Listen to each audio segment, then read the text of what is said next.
Hello, this is Chef John from foodwishes.com with Chimichurri Chicken Burgers. That's right, we fixed the chicken burger.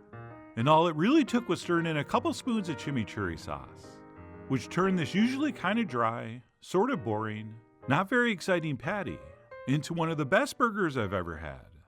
And yes, that includes the ones made with beef. So I am very excited to be sharing this exciting new chicken burger discovery with you.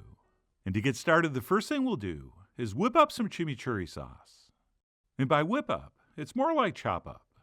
Since what we'll do to begin is take some Italian parsley, some cilantro, and some fresh oregano, and we'll place that on a cutting board, and we will start chopping it nice and fine. And while this part of the recipe is virtually identical to the chimichurri sauce we already posted, here we're going to do everything by hand and not use any blender or food processor, since we're making a relatively small amount. But anyway, what we'll do when our herbs are chopped almost, but not quite fine, is stop and toss in some sliced garlic, and then we will continue chopping until this mixture is as fine as we want. And what we're looking for is a texture something close to this. And once we do get to that point, we can transfer it into a bowl. And if we were doing this to top a steak, we might chop things a little bit coarser. But for these burgers, I think finer is better. And then to this, we will add some olive oil. Okay, something on the mild side would be nice. And if your olive oil isn't mild, you can always cut it with a little bit of vegetable oil.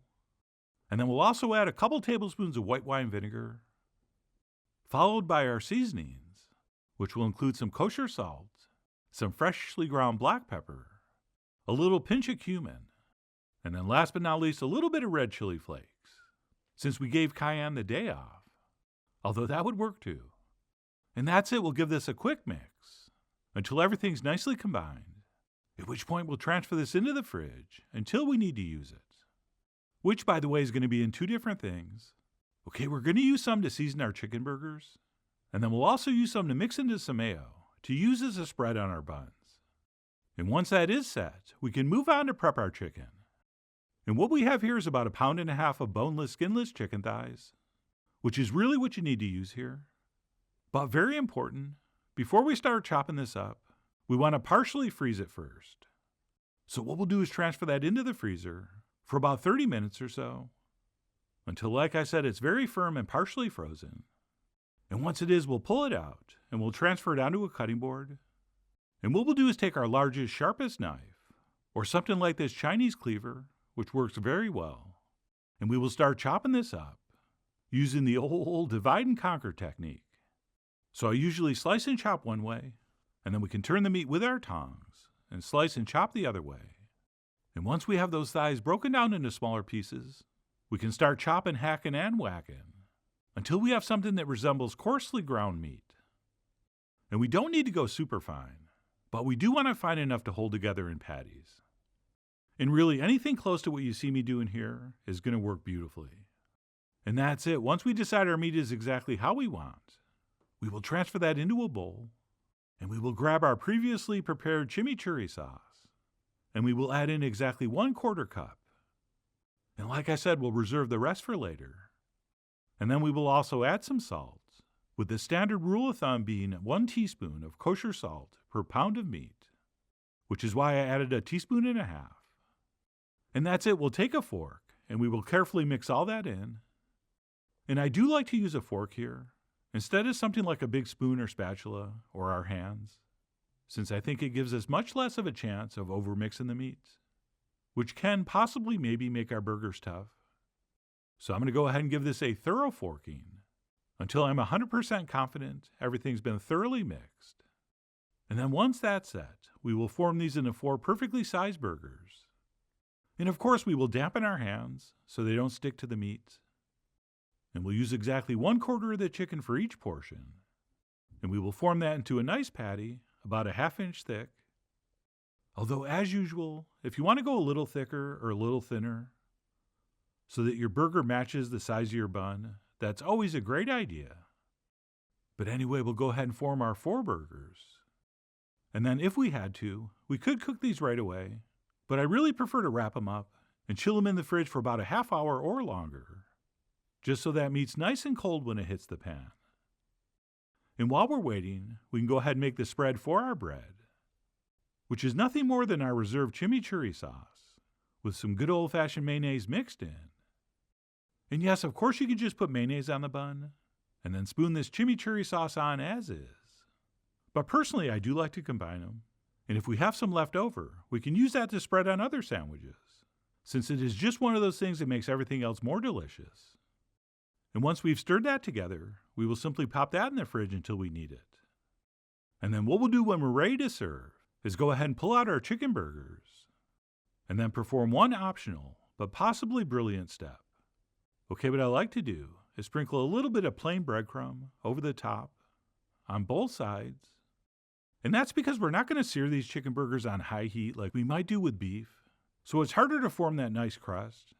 But if we sprinkle a little bit of breadcrumb on both sides, as these fry in the pan, I think it's going to produce a little nicer texture on the surface. So again, this is optional, and if you don't want to do it, don't, but I really do think it adds a little something. But either way, to cook these, I like to place a skillet over medium-high heat, in which we've drizzled a little bit of olive oil, and once we think that's hot, we'll place our burgers in, and then we'll cook these for approximately 5 minutes per side. And obviously, the time will depend on the size and shape of your patties, but I do like to take a wild guess, just so you have some idea. But anyway, I gave that first side about 5 minutes, at which point I flipped it over. Oh, and when you flip a burger over, don't press it. Otherwise, you're going to squeeze out juice. And that is a very bad habit I have, dating all the way back to my short order cook days, when we would do that so the burgers would cook faster. So just flip, but do not press. Oh, and if your pan seems to be getting a little too hot, you can always back that heat down more towards medium. All right, with a regular burger, we can go hot and fast, and it's okay if it's pink in the center. But with chicken burgers, we have to cook them all the way through, which means we have to go a little bit lower and slower. But anyway, the point is adjust your heat as you see fit. I mean, you are, after all, the David Blaine of adjusting your flame. And speaking of magic tricks, you might have noticed 2 of the patties have disappeared.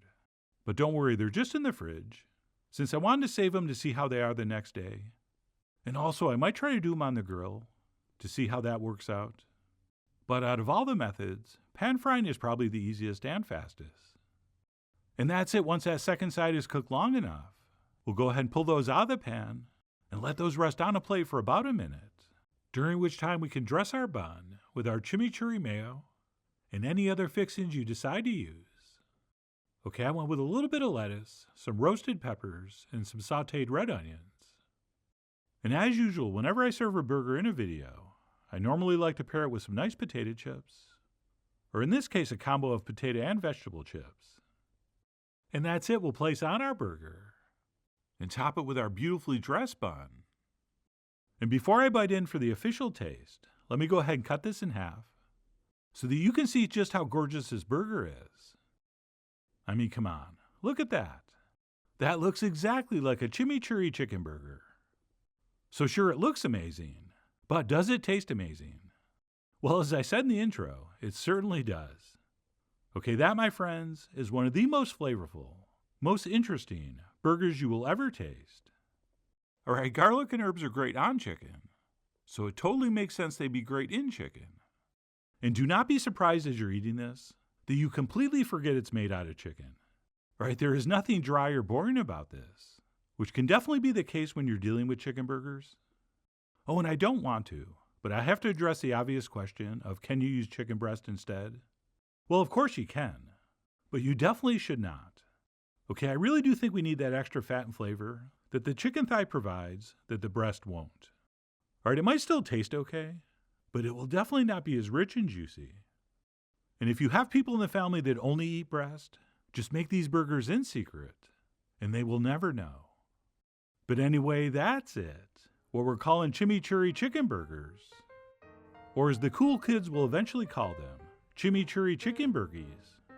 But no matter what you call them, if you're looking for an incredibly delicious, very interesting, totally unique burger alternative, then I really do hope you give these a try soon.